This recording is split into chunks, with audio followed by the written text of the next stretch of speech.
कुटुंब प्रमुख आमच्या कुटुंबाचे सदस्य असल्याप्रमाणेच आम्हाला नेहमी वाटत राहिलं. अशी सन्माननीय उद्धवजी ठाकरे साहेब, आपल्याला माहिती आहे की पूर परिस्थिती निर्माण झाल्याच्या नंतर जी पूर परिस्थिती न भूतो न भविष्यती, त्या पुराच्या पाण्यामुळं शेतकऱ्यांची झालेली अवस्था, शेतीची झालेली बिकट परिस्थिती, गाळानं भरलेल्या विहिरी, खरडून गेलेल्या जमिनी, वाहून गेलेली जनावरं आणि अशा घरात साचलेला पाण्याचा चिखल, ही सगळी परिस्थिती आदरणीय उद्धवजी ठाकरे साहेब स्वतः कुटुंब प्रमुख म्हणून त्या ठिकाणी आले, स्वतः बघितली आणि त्याच्या बाबतीत साहेबांनी विनंती केली होती सरकारला की ह्या शेतकऱ्याला जर आता वाचवायचं असेल तर किमान एका हेक्टरला 50,000 रुपयाची मदत आणि त्याचबरोबर जे वचन तुम्ही विधानसभेच्या निवडणुकीच्या पूर्वी दिलं होतं की शेतकऱ्याचा सातबारा आम्ही कोरा करू, ही संपूर्ण कर्जमाफी त्या ठिकाणी द्यावी, ही प्रमुख मागणी घेऊन आदरणीय उद्धवजी त्या ठिकाणी सरकारला विनंती केली होती. पण आज सरकारनं 31,800 कोटीच्या पॅकेजच्या बाबतीत घोषणा केली. या 31,800 कोटीच्या पॅकेजपैकी प्रत्यक्षात तुमच्या खात्यावर किती पडले? काहीच नाही. अजून 70% लोकांच्या खात्यावर पैसे जमा नाहीत. आणि मगाशी दानवे साहेबांनी दाखवलं की एका शेतकऱ्याच्या नावावर किती रुपये जमा झाले असते, जरा अंदाज बांधा बरं. अरे अरे लय जास्त झालं. 6 रुपये जमा झाले. 6 रुपये. हो बाई, 6 रुपये. राजा उदार झाला न हाती, मला वाटतं भोपळा सुद्धा यायचा नाही याच्यात. ही अवस्था बांधवानो, त्या 31,800 कोटी रुपयाच्या पॅकेजचं किती दुरावस्था आहे. मला तुम्हाला सगळ्याला विचारायचे की ज्याची विहीर बुजली गेली होती त्याला 30,000 रुपये होते, किती जणांना मिळाले? हात वर करा बरं. ज्याची जमीन खरडून गेली होती त्याला 3.5 लाख रुपये त्या ठिकाणी मिळणार होते, किती जणांना मिळाले? आणि आज उद्धवजी साहेब स्वतः शेतकऱ्याची भावना समजून घेण्यासाठी, नेमकं पदरात काय पडलंय हे समजून घेण्यासाठी जेव्हा तुमच्यात आले, तेव्हा साहेबांवर टीका करणाऱ्या मंडळींना मला एवढंच विचारायचंय की निवडणुकीसाठी लोकांचा वापर कोण करतंय आणि निवडणूक नसताना त्या खुर्चीत मुख्यमंत्री म्हणून बसल्याच्या नंतर आदरणीय उद्धवजींनी कुठलाही निकष, अटी आणि कुठलाही अभ्यास न करता या शेतकऱ्याला 2 लाख रुपयाची कर्जमाफी एका अंगठ्यावर दिलती का नाही? हो, दिलती का? तेव्हा कोणची निवडणूक होती? आज त्याच मंडळींना मला विचारायचंय की निवडणुकीच्या आधी तुम्ही दिवाळीला आनंदाचा शिधा दिला आणि निवडणूक झाल्याच्या नंतर आम्हाला हायब्रिड आलं का नाही? तांदूळ कसा आहे, ती जनावर तर खातेली का? म्हणजे निवडणुकीच्या आधी आनंदाचा शिधा, निवडणूक झाली की हायब्रिड. तुम्हाला मला विचारायचंय, निवडणुकीच्या पूर्वी तुम्ही शेतकऱ्याला वचन दिलं की तुमचा सातबारा आम्ही काय करू, आणि निवडणूक झाल्यावर आता अभ्यास. ही सगळं सरकारचं आपण अतिशय जवळून बघितलंय. साहेब, मगाशी मी एक विचार केला की केंद्रातल्या सरकारनं उद्योगपतीचं 17 लाख कोटी रुपयाचं कर्ज माफ केलंय. किती लाख कोटीचं? एकदाच एनडीएच्या काळात 75,000 कोटी रुपयात अख्ख्या देशातलं शेतकऱ्याचं कर्ज काय झालं? माफ झालं. मला सांगा, 17 लाख कोटीमध्ये आपल्या संबंध देशातल्या शेतकऱ्याचं कर्ज 22 वेळेस माफ झालं असतं. किती वेळेस? पण ह्या पटुशांनी एकदा तरी माफ केलं का? ही परिस्थिती आहे. आज मला तुमच्या सगळ्या शेतकऱ्यांना विचारायचंय, सोयाबीन काय थोडं बहुत काढलंय ते आता घरी ठेवलंय का आडतीला घातलो? काय भावानं ऐकलं? 3200, 3800. कुठलं हमीभाव खरेदी केंद्र होतं का? आता माल शेतकऱ्याकडचा सगळा आता हमीभाव खरेदी केंद्रात कुणाचा माल जाईल? ही अवस्था आहे, ही परिस्थिती आहे. मला तुमच्या सगळ्यांना विचारायचंय, ह्याच सोयाबीनचा भाव आपण 11,000 रुपये क्विंटलनं विकले. आठवते का? तीच सोयाबीन आज 3800 आणि 3200 विकायची पाळी का आली हो? सरकारनं त्या ठिकाणी पाम तेल आयात केलं, सोया पेंड आयात केली आणि 11,000 रुपये क्विंटलचं सोयाबीन आज आपल्याला 3800 विकायला भाग सरकारनं पाडलं. केवळ केंद्र सरकारच्या धोरणामुळं हे पाप त्या ठिकाणी सरकारनं आपल्या बाबतीत केलंय. उद्धवजी नेहमी मागाशी भाषणात म्हणले की आमचा शेतकरी तुमच्याकडे भीक मागायला आला नसता जर आज आमचं सोयाबीन तुम्ही डीओसी आयात केली नसती, तुम्ही सोयाबीन आयात केली नसती, तुम्ही पाम तेलवरचं जर आयात शुल्क कपात केलं नसतं आणि सोयाबीन 11,000 रुपये क्विंटलनं जर विकलं गेलं असतं तर आमचा शेतकरी गेला असता का कोणाच्या दारात कर्जमाफी द्या म्हणून? केवळ शेतकऱ्याला मारणारी धोरणं आणायची आणि शेतकरी संपवायचा. आज मला आपल्या सगळ्याला कळकळीची विनंती करायची की फक्त निवडणुकीपुरतं लोकांचा वापर करून घेणारी ही मंडळी आहेत आणि आम्हाला अपेक्षा आहेत त्या फक्त पक्षप्रमुख उद्धवजी ठाकरे साहेबांकडनं. कारण साहेब तुम्ही आम्हाला कायमस्वरूपी आमच्या कुटुंबातले एक सदस्य म्हणून त्या ठिकाणी वाटता आणि तो मान तो बहुमान आम्ही कायमस्वरूपी तुमच्या पाठीमागं उभा केलाय. निश्चितपणे जोपर्यंत हे सरकार शेतकऱ्याच्या बाबतीत निर्णय घेत नाहीत तोपर्यंत आदरणीय उद्धवजी ठाकरे साहेब त्या ठिकाणी लढा देणार आहेत आणि आपण सगळ्यांनी त्यांच्या पाठीमागं पूर्ण ताकदीनिशी उभा राहायचंय. राहणार का नाही? धन्यवाद. माझ्यानंतर या तालुक्याचे लोकप्रिय आमदार सन्माननीय या ठिकाणी महाराष्ट्र राज्याचे माजी मुख्यमंत्री आदरणीय उद्धवजी ठाकरे साहेब, शेतकऱ्यांचे कैवारी आणि महाराष्ट्राचा बुलंद आवाज, या ठिकाणी शेतकऱ्यांची जी काही व्यथा आहे, जी काही कथा आहे ते ऐकण्यासाठी आज आपल्याबरोबर संवाद साधण्यासाठी या ठिकाणी उपस्थित आहेत. तर ठाकरे साहेब, मी तुम्हाला सांगतो, या सरकारनं पोकळ आश्वासन जे काही घोळ केला आणि झोळ केला, अनुदान जाहीर करून आकडा फुगविला आणि देताना 8.5 कोणाला 4.5. मला साहेब 2 हेक्टर जमीन आहे सोयाबीनची, 1 हेक्टर कांदा आहे आणि मी कोमदादाला काल दाखवलं, माझ्या खात्यावर पडले फक्त 4,080 रुपये. म्हणजे अशी परिस्थिती, प्रत्येक महाराष्ट्रामध्ये रक्कम दाखवली एक आणि दिलं एक, प्रत्यक्षामध्ये वस्तुस्थिती हे. तर या भाजप सरकारनं, युती सरकारनं या शेतकऱ्यांच्या हातावरती तुरी ठेवलेल्या आहेत. तर या ठिकाणी आम्ही ज्या काही तुरी ठेवलेल्या आहेत ते आमचं तुरीचं पीक साहेब वांबाळून गेलंय. म्हणून ते प्रतीक म्हणून एका शेतकऱ्याच्या हातामधून आम्ही तुम्हाला ते प्रतीक म्हणून तुरीची पेंडी देत आहोत. तुम्ही तिकडे पोच करा. म्हणून फक्त तुम्हाला विनंती आहे की तुम्ही ती पेंडी स्वीकारा आणि मंत्रालयामध्ये ते भारतीय जनता पक्षाला आणि युतीच्या सरकारला पोच करा, ही विनंती करतो.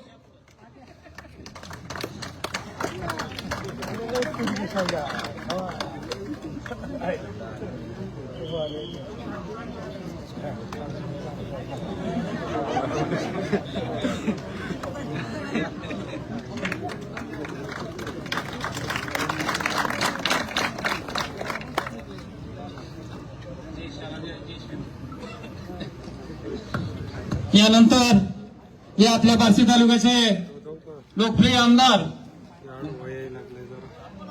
आदरणीय दिलीपराजे सोपल साहेब आपले या ठिकाणी विचार व्यक्त करतील, त्यांनी ते करावे अशी मी विनंती करतो. आदरणीय शिवसेना प्रमुख उद्धवसाहेब ठाकरे विधिमंडळातील विधान परिषदेचे विरोधी पक्ष नेते आदरणीय दानवे साहेब, आपल्या भागाचे खासदार ओमराजे, शेजारचे आमदार कैलासदादा स्वामी साहेब,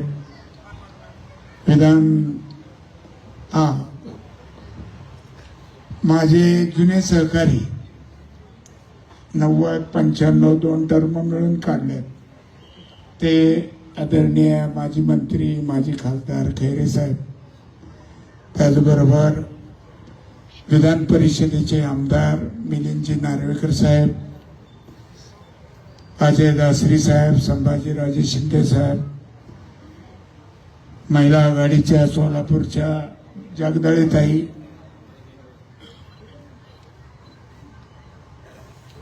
सर्व पदाधिकारी, गावचे आमचे सहकारी, सरपंच म्हणत नाही कारण सरपंचाचे पती आहेत ते, त्यामुळे सारखं त्यांच्या तोंडी उप जास्त येत होता. पत्नी सरपंच असल्यामुळे घरात आता ते उप झालेले आहे.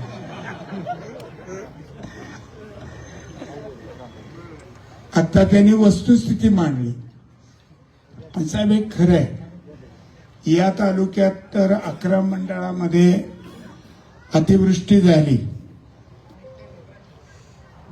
काही मंडळात एका आठवड्यात 4 वेळा,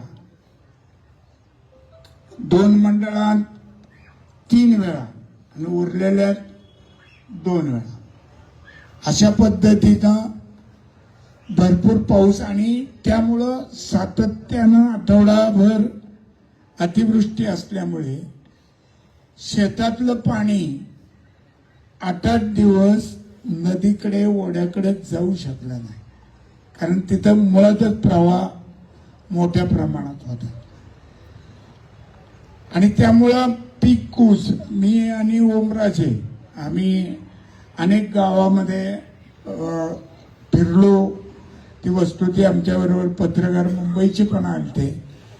ते ओमराजेंनी तर ते सोयाबीन उपटून त्याच्यात आत पडलेली आळी सुद्धा त्या पत्रकारांना मुंबईच्या दाखवली. म्हणजे उतारा त्यामुळं कमी पडला. द्राक्ष पिकाचं तर अतोनात नुकसान. द्राक्षाच्या बागा तर शेवटी द्राक्ष बागायतदार संघाने विनंती केल्यामुळं राष्ट्रीय द्राक्ष संशोधन केंद्राचे शास्त्रज्ञ आले आणि मग त्यांनी सांगितलं की हे पिकाचं नुकसान झालंय, याला धरा. कारण बागा म्हणल्यावर बागाचं नुकसान नाही, ऊस म्हणलं की ऊसाचं नुकसान नाही, असा एक ठोकताळा करून टाकला होता. पण ज्या ऊसाच्या खालची मातीच खरडून गेली तो आता नावालाच नुसता त्या ठिकाणी आहे, असं पण नुकसान झालेलं आहे. आणि स्वाभाविक आमदार असल्यामुळं पैसे न आलेले फोन मलाच यायला लागले. अहो आमदार राजू नकाश का आपले पैसे आले नाहीत, आमचे पैसे आले नाहीत. आता मी सांगितलं की वाट बघा, नाही आले तर आम्ही भांडायला आहेच आता अधिवेशनात.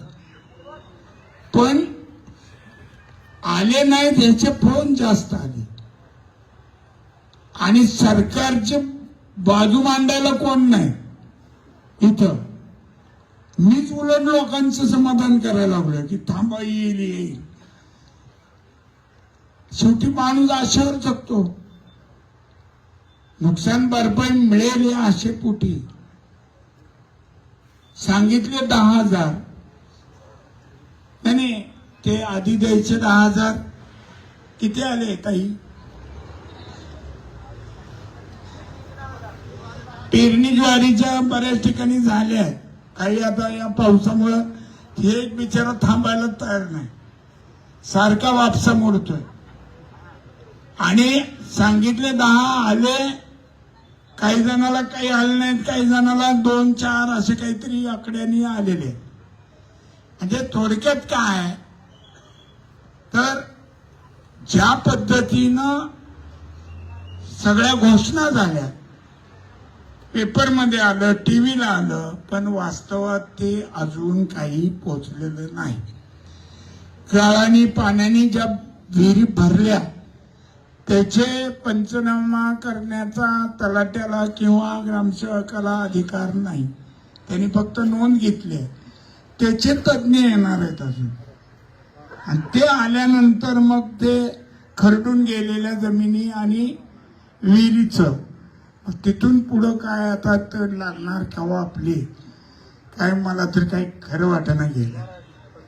आणि त्यामुळं या सगळ्या गोष्टी आदरणीय उद्धव साहेबांच्या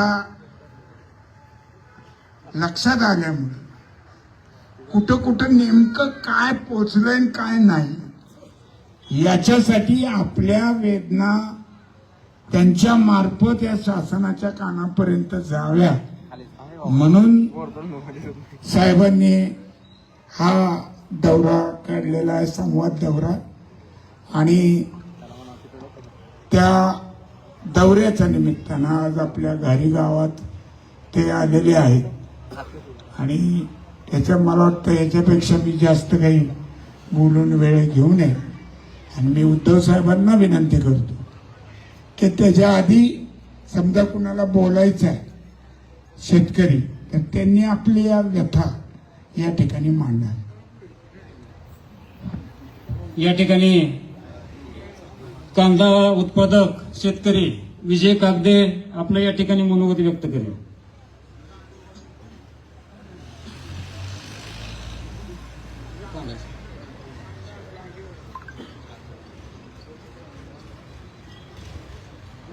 मी 20 जूनला 2 एकर कांदा लावला होता. 20 जूनला 2 एकर कांदा लावला होता. त्याला मग 10 ते 12 वेळेस मी पंप त्याला फवारणी केली. 10 ते 12 वेळेस फवारणी केली असता त्याला आतापर्यंत माझा 60 ते 70 हजार रुपये खर्च झाला. आज मला शासनाकडून मिळालं त्याला किती 9,000 रुपये. माझं कमीत कमी नुकसान झाले 2.5 ते 3 लाख रुपयाचं. आणि आज विकायला जर गेलो तर त्याला 4 रुपये किलोने घेतलं जाते. ही कुठं भरून निघणार. आणि खताचं जर आज बोललं तर आज 700 ते 800 रुपयाला खताचं पोते मिळत होतं, की आज 2,000 रुपयाला मिळते. साहेब शेतीच परवडत नाही.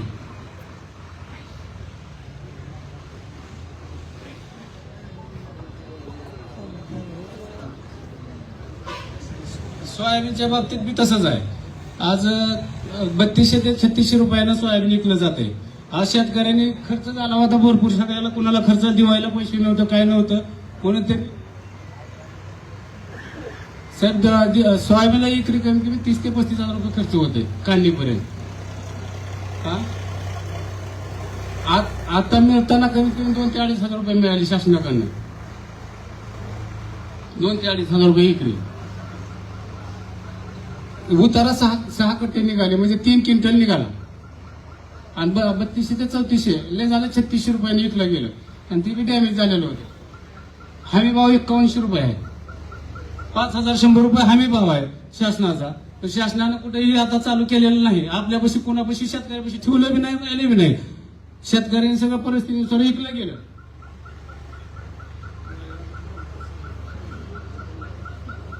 दिवाळी करता सगळ्या शेतकऱ्यांनी विकून टाकलं आणि ते खर्चाला पैसे नसल्यामुळे विकलं त्यांनी. आणि आज आता 30 तारखेपासून त्यांनी नोंदणी चालू केली. आता शेतकऱ्यापाशी मला सोयाबीनच नाही, काय नोंदणी करायची. आता ही सोयाबीन कोणाची नोंदणी करणार ती. आज पेरणीला 10,000 रुपये देतो म्हणले, ते दिलं नाही.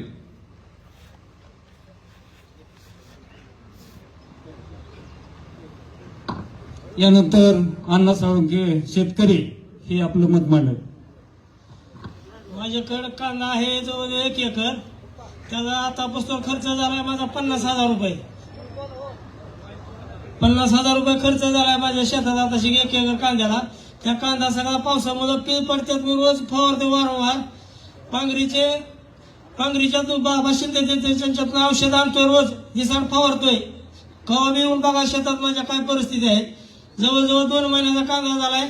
त्याला खत टाकलंय, सगळं वाकडं पिळानं गेलंय. मी टेन्शन मध्ये काय करावं मला कळायला गेले. त्याच्यामुळे म्हणलं आता इथं आले तर इथं आपली थोडं मनोगत व्यक्त करावं म्हणून बोलतोय 4 शब्द एवढे. यानंतर बदलून काही दिलेलं नाही. 2-5 हजार रुपये दिलेत फक्त. काय त्याचं यायचंय आता. 1 एकर शेती आहे मला फक्त. कधीच मला तर आजपासून मिळालेलं नाही. आता मिळाले ते बी 2,000 रुपये काय आलेत फक्त खात्यावर वल्लाचे. पगार नाही, काय नाही कशाची. यानंतर बबलू फिसके 2 मिनिटांमध्ये आपलं जे काय मत आहे, जे काय व्यथा आहे त्या सांगा.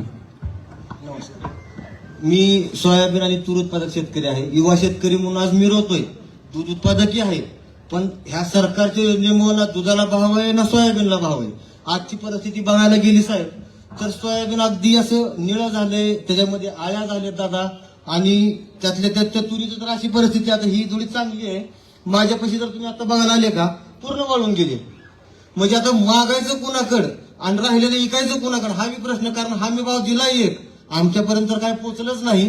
ते म्हणतात ना की फक्त गाजर दाखवले, तसा प्रकार आम्हाला दाखवण्यात येतो साहेब सारखं.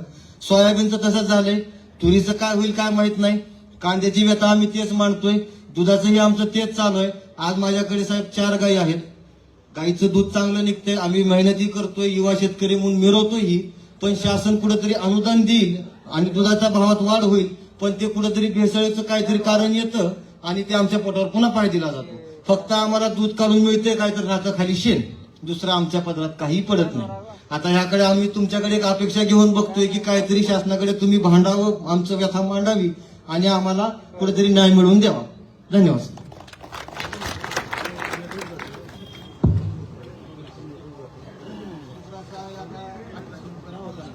3600 रुपये किलो, 36 रुपये. आधी 1200 रुपयाला बॅग होती, आता 1800 रुपयाला बॅग झाली. त्याला हा सगळं आहे सर, जीएसटी बॅग त्याला. यानंतर पिंपरी येथील शेतकरी काटमोरे साहेब यांनी आपल्या व्यथा मांडाव्यात अशी मी त्यांना विनंती करतो. साहेब, मी परवा आपली मॅच बघत होतो आणि दुसऱ्या दिवशी बातम्या ऐकल्या. त्या जय शहाने इतकी बक्षिसं दिली त्या क्रिकेटपटूला, 125 कोटी काय कोटी, आणि तिथं कोटी देऊ द्या, आम्हाला अभिमान आहे त्या संघाचा. पण तुम्ही एवढ्या मोठमोठ्या संघटना त्या शेतकरी दिसत नाहीत का असे? यांना काहीतरी तुम्हाला वाटलं नाही का द्या? आणि तिथनं म्हणतात की उद्धव साहेब मातोश्रीतनं बसून कारभार केला. अरे बाबानो, हे बघा आमच्या सोबत आलेत साहेब, इथं साहेब आलेत. काय बोलावं, कसं बोलावं? आणि अवस्था अशी झाली साहेब की आमच्या तालुक्यातले जवळजवळ 7 ते 8 शेतकऱ्यांनी आत्महत्या केली.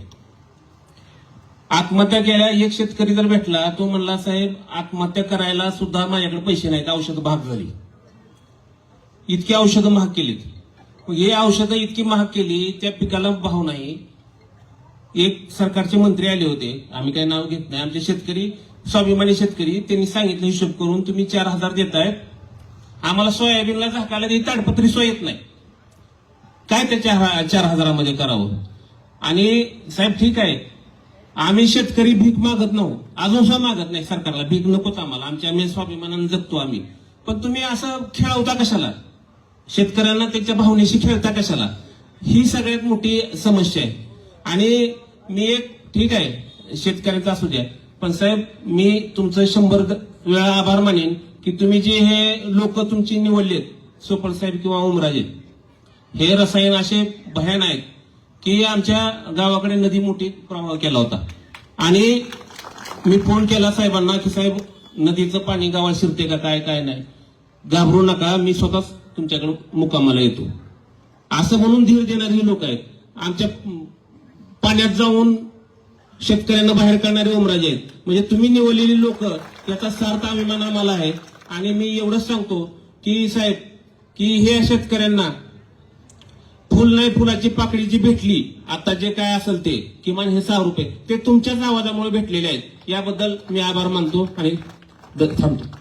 यानंतर ठाकरे साहेबांची यांची परवानगी घेऊन मी आदरणीय सचिनजी आहेर साहेब आणि मिलिंदजी नार्वेकर साहेब हे राहतात मुंबईत. जसे गहार उडते आकाशी तिचे चित्त पिलापाशी, सोपल साहेबांच्या विनंतीला मान देऊन हे साहेब आमच्या घारीमध्ये नागनाथ तीर्थक्षेत्र हे अतिशय प्रसिद्ध तीर्थक्षेत्र आहे. या ठिकाणी आम्हाला जरा रस्त्याचा प्रॉब्लेम होता मंदिरापर्यंत जाण्यासाठी, परंतु सोपल साहेबांना मागणी केली आणि तात्काळ सचिन आहेर साहेबांनी 10 लाख रुपये दिले आणि आत्ताच नार्वेकर साहेबांनी आमच्या घारीसाठी 20 लाख रुपये दिलेले आहेत. तर मी सोपल साहेबांच्या वतीनं आणि घारी ग्रामस्थांच्या वतीनं त्यांचा आभार मानतो. यानंतर या महाराष्ट्राचे लाडके माजी मुख्यमंत्री, महाराष्ट्राचा बुलंद आवाज, शेतकऱ्यांचे कैवारी आणि जनसामान्याचा आधारवड आपले उद्धवजी ठाकरे साहेब यांनी आपलं मनोगत व्यक्त करावं अशी मी त्यांना विनंती करतो. उपस्थित सर्व शेतकरी दादानो आणि ताई पण आहेत.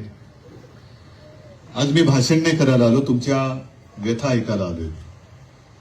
तुमच्या व्यथा मला माहित नाही अशातला भाग नाही, पण जेव्हा आपत्ती आली त्या आपत्तीमध्ये तुम्ही कसे झुंजत होता ही दृश्य मी टीव्ही चॅनलच्या माध्यमातून बघितलेली आहेत. मग ओमदादा होता, सोपल साहेब, कैलास, प्रवीण स्वामी सगळेच, आणि तुम्ही सुद्धा जीवाची बाजी लावून त्या नैसर्गिक आपत्तीशी लढलात. नैसर्गिक आपत्तीशी लढलात म्हणजे आसमानी संकटाशी लढलात, आता सुलतानी संकटाशी लढायचंय, आणि ते त्याहीपेक्षा कठीण वाटायला लागलं. आता मी तुमच्या व्यथा ऐकायला आलोय म्हटल्यानंतर आज मुख्यमंत्री बोललेत माझ्यावर की उद्धव ठाकरे या निमित्ताने घराबाहेर पडले. मी मुख्यमंत्र्यांना सांगतो की अहो तुम्ही घराकडे दुर्लक्ष करू नका. नाही म्हणजे महाराष्ट्राचा शेतकरी आज आक्रोश करतोय आणि तुम्ही बिहारमध्ये प्रचाराला जाताय, बरोबर ना? म्हणजे घर सोडून सगळं भटकताय, दुनियादारी चाललेली आहे. अरे घरचं बघा ना, घरचा माणूस ज्याने तुम्हाला निवडून दिलं, मतचोरी करून का होईना, पण ज्या राज्याचे तुम्ही मुख्यमंत्री झालात त्या राज्यातला अन्नदाता आज टाहो फोडतोय आणि तुम्ही त्याची गाराणी मी तुमच्या कानावर म्हणजे जगासमोर आणल्यानंतर म्हणताय की उद्धव ठाकरे टोमणे मारतायत. कर्जमुक्ती झाली पाहिजे की नाही? आता हा काय टोमणा आहे? हेक्टरी 50,000 रुपये मिळाले पाहिजेत की नाही? हा काय टोमणा आहे? हा, उद्धव ठाकरे म्हणजे नुसते टोमणा मारतात, विकासाचं बोलतच नाही. तुम्ही या आणि यांच्याशी बोला ना. विकास म्हणजे नेमकं काय ते या शेतकऱ्याला माझ्या सांगा. नीट खरडून गेलेली जमीन आहे ना, कोणाकोणाची गेली इकडे खरडून गेलेली जमीन आहे ना. चिंता करू नका, तुमच्या गावात मी उड्डाण पूल बांधेन. अरे टाळ्या वाजवा, विकासाचं बोलतोय मी.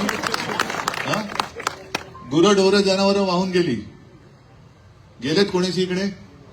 हा, तुमच्याकडे मी टीव्ही टॉवर बांधेन. अरे टाळ्या वाजवा. काय म्हणजे या मुख्यमंत्र्याला करायचं काय याचं?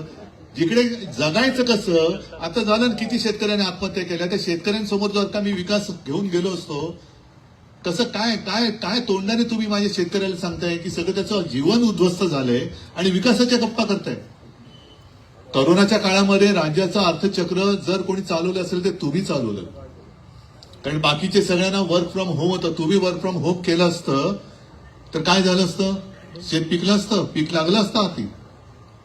मग अशा शेतकऱ्याची थट्टा करताय आणि त्यांची गाराणी मी ऐकतोय. ती गाराणी आता हे तुरी विरी सगळ्या घेऊन जाणार मी तिकडे विधिमंडळामध्ये काय सोडणार नाही.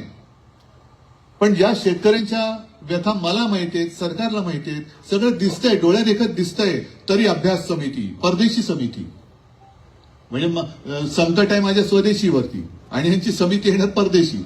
परदेशी नाव या म्हणून मी गंमत करतो, नाही तर लोक म्हणतील पुन्हा त्याच्यावर मुख्यमंत्री बोलतील ह्यांना तेही सुद्धा कळत नाही. कसला अभ्यास करताय? मी जी काय कर्जमुक्ती केली होती, काय अभ्यास केला होता? हा, आणि कर्जमुक्ती करणं म्हणजे काय उपकार नाही करत. आता दादा तुम्हाला जर का विचारलं तुम्हाला कर्जमुक्ती पाहिजे का तुमच्या मेहनतीला भाव पाहिजे, विषय सोपा आहे. मेहनतीला भाव द्या. आज जो सोयाबीनचा हिशोब सांगितला, उत्पादन खर्च एवढा येतो आणि आता तुम्ही म्हणजे सरकार उपकार केल्यासारखे जे काही टाकतायत चिंचोके, आणि वरती अजित पवार म्हणतायत तेच सांगतोय. अजित पवार तेच सांगतोय. अजित पवार सांगतायत की दरवेळेला तुम्हाला फुकट कशाला पाहिजे? नकोय आम्हाला फुकट, पण आमचं आयुष्य फुकट चाललंय, त्याची दाद आम्ही तुमच्याकडे मागतोय. मोठ्या बोलायला काय जाते? प्रत्येक वेळेला ते दिलीपराव ते नेहमी उपच असतात. त्यांना कोणतरी आशीर्वाद दिले, अखंड उपमुख्यमंत्री भव. जरी कोणाचंही सरकार असून ते उप कोण? हे उप.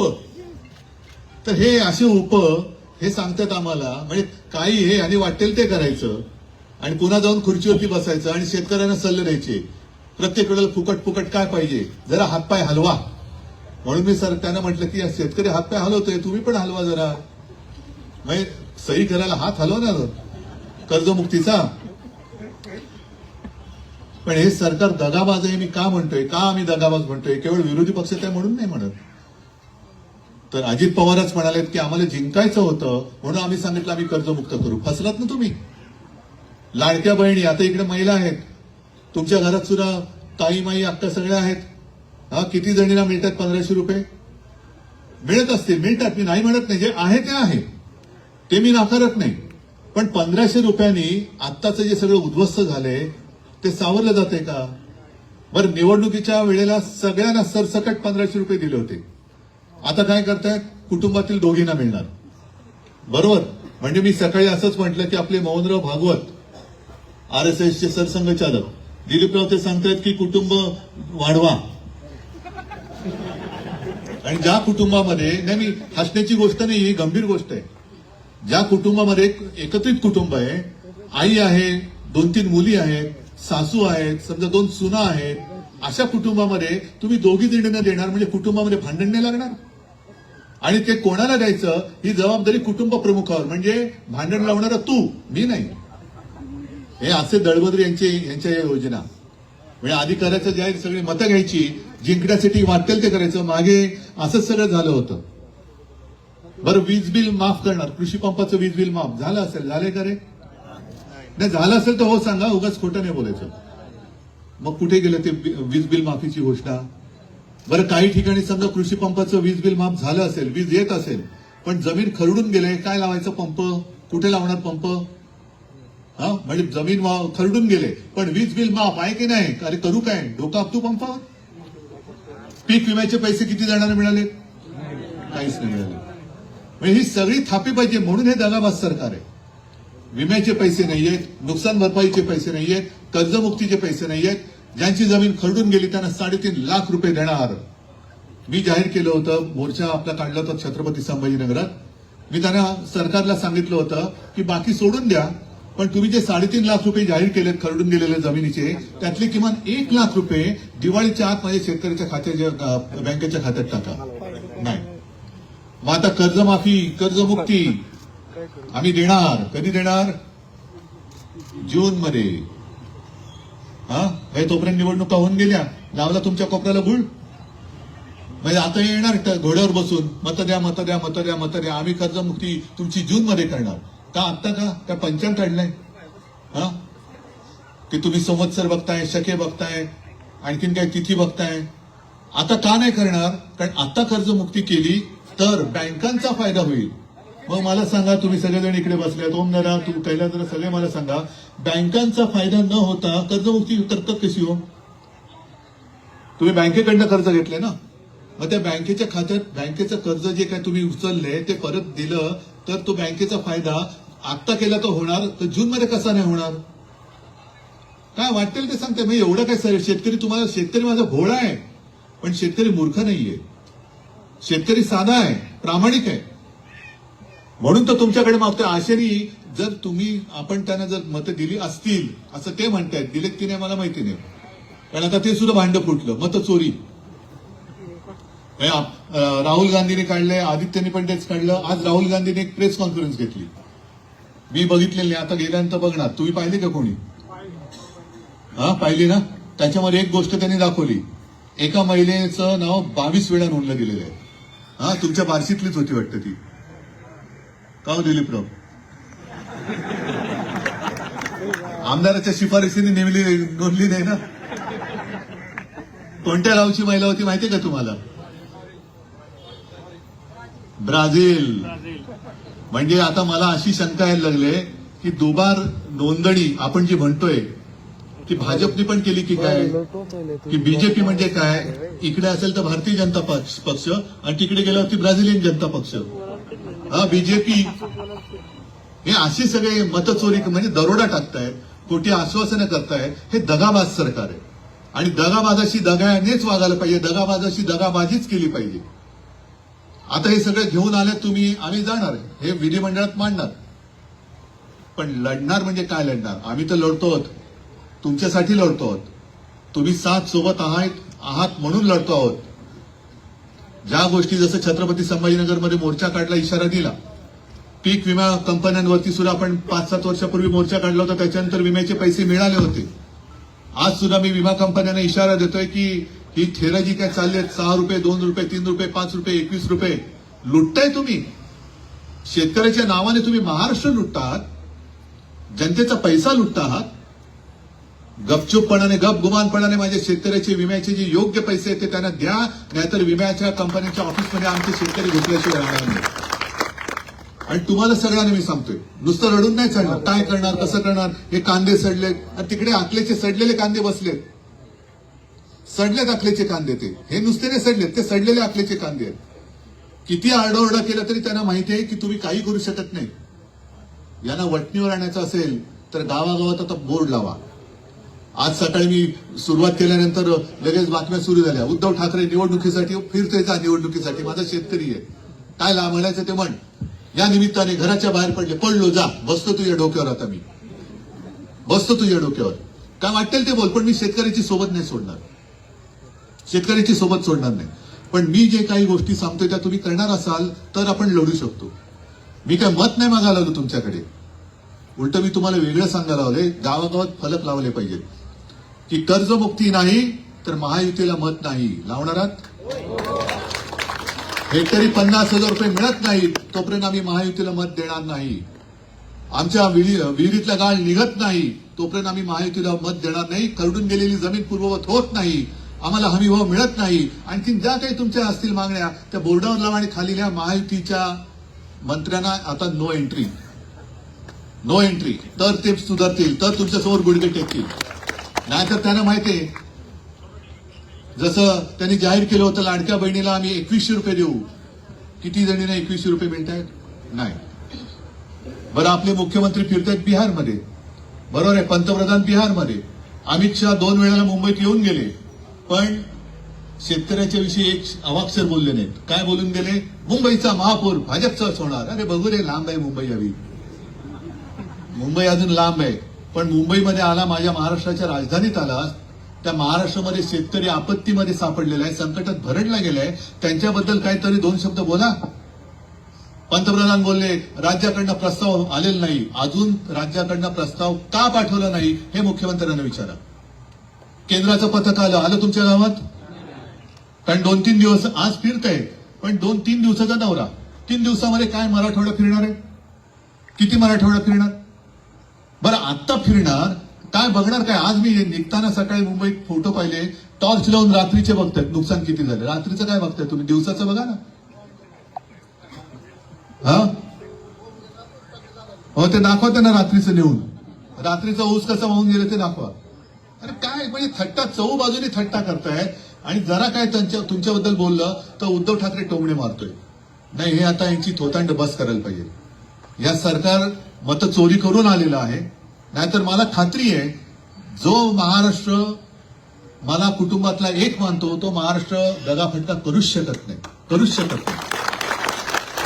बरं ठीक आहे, सरकार म्हणून बसलं म्हणून माझ्या काही पोटात दुखत नाही, पण महाराष्ट्र संकटात असताना पंतप्रधान बिहारमध्ये जात आहेत, महाराष्ट्राचे मुख्यमंत्री आज जसं मी फिरतोय तसं तुमच्या सोबत येऊन बसण्याच्या ऐवजी बिहारात जाऊन सांगतायत की पंतप्रधानांचं सगळ्या राज्यांवरती प्रेम आहे, लेकिन अंदर की बात बताता हूं, प्रधानमंत्री जी का सबसे ज्यादा प्यार बिहार के ऊपर आहे ना, बोललेत ना.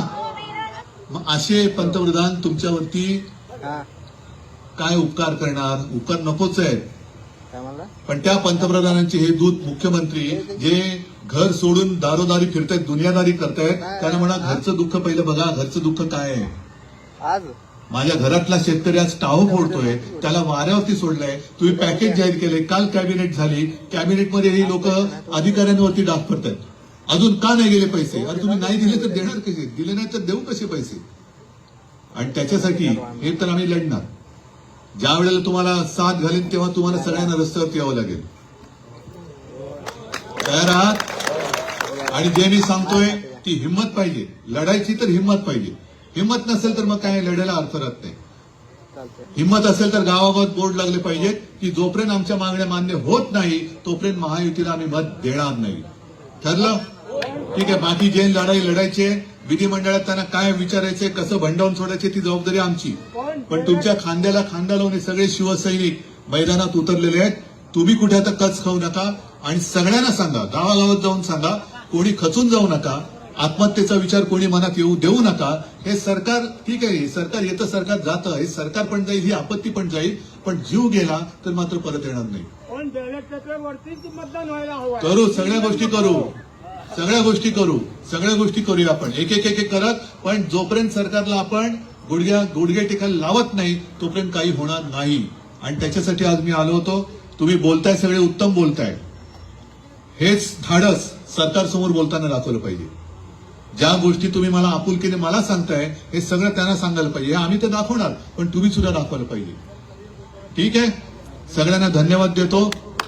सगळ्यांना एक मिनिट मी पहिलं भाषण करायचं म्हणजे बोलायचं थांबतो, मग तुम्ही बोला. सगळ्यांना धन्यवाद देतो. जय हिंद, जय महाराष्ट्र. दादा बोला.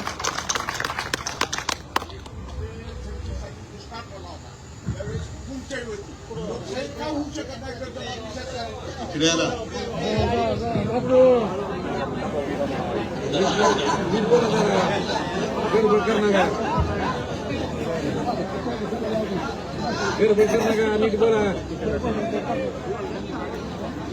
एकोणीसशे 36 साली महादुष्काळ पडला होता. त्या टायमाला हुकुमशाही होती. बघ, कर्जमाफी लोकशाहीत काय होऊ शकत नाही. एवढे बोलते. मी करून दाखवली होती की नाही रे? मी केलेली मिळाली होती की नाही? ठीक आहे. हा, सगळ्यांना धन्यवाद देतो. आज या ठिकाणी